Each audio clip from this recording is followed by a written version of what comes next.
بسم الله الرحمن الرحيم. ألف لام ميم را. تلك آيات الكتاب والذي أنزل إليك من ربك الحق ولكن أكثر الناس لا يؤمنون.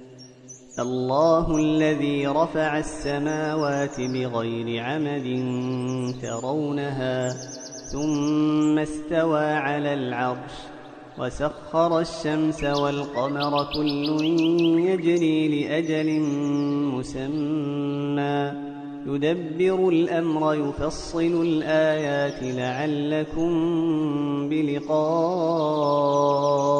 ربكم توقنون.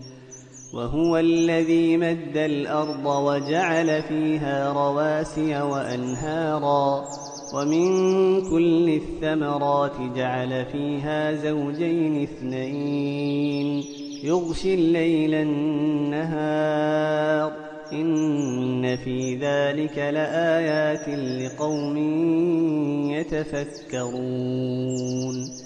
وفي الأرض قطع متجاورات وجنات من أعناب وزرع ونخيل صنوان وغير صنوان يسقى بماء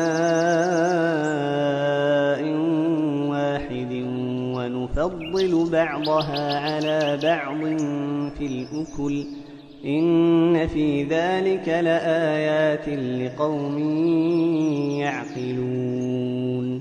وإن تعجب فعجب قولهم أإذا كنا ترابا أإنا لفي خلق جديد أولئك الذين كفروا بربهم وأولئك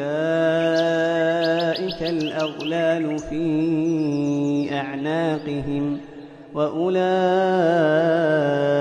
أصحاب النار هم فيها خالدون. ويستعجلونك بالسيئة قبل الحسنة وقد خلت من قبلهم المثلات وإن ربك لذو مغفرة للناس على ظلمهم وإن ربك لشديد العقاب.